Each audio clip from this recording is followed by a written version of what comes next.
Francis Ngannou against Anthony Joshua. Do you know something? I've recorded 5 of these intros, 20 of these intros. Guys, I've literally recorded about 50 of these intros at this point, and I've had enough. This fight has the potential to be either one of the most exciting heavyweight fights of the year or going to be a complete snooze fest, with both guys going around the ring, no engagement. It's reminiscent of Derek Lewis against Francis Ngannou.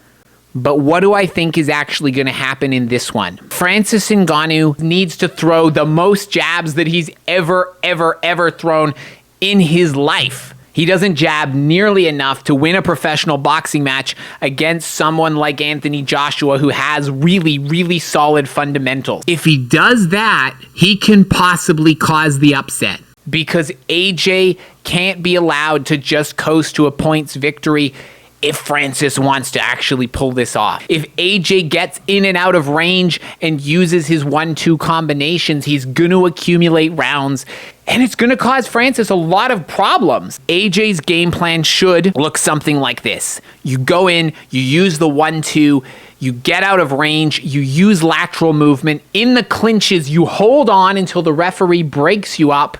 You don't stand in front of Francis. You don't try and use head or body movement, and you don't step straight back. Because if you do any of those things, you get hit with the hook, the uppercut, and it's night-night. So what does Francis do to counter that? He needs to be more active, and he needs to win the rounds, or at least be competitive in the rounds when he's not putting AJ on the canvas with one punch like he did to Tyson Fury. That's basically what it comes down to if we're talking about Francis. Be more active, throw your jab more, and you've got a chance in this fight. Will he do that? That's the question. He's got the mentality, the physical strength advantage over Anthony Joshua. He's got the power advantage. He's 20 pounds to 30 pounds heavier. He's got the reach advantage. And he's a decent striker, a lot more than people give him credit for. He just doesn't use his jab. And he never relied on his wrestling, by the way, in the UFC anyway, except to negate the movement of Cyril Gane.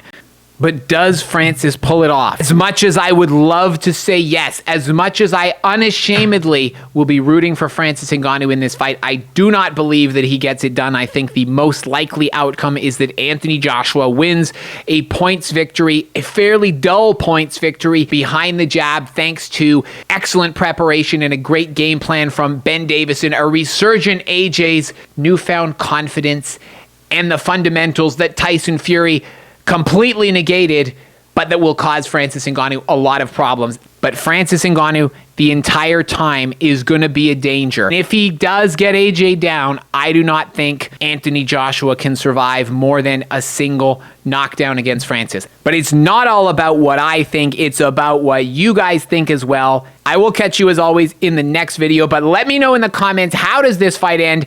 Am I right? Am I wrong? Who wins? Who are you picking? Let me know, and I will see you in the next one.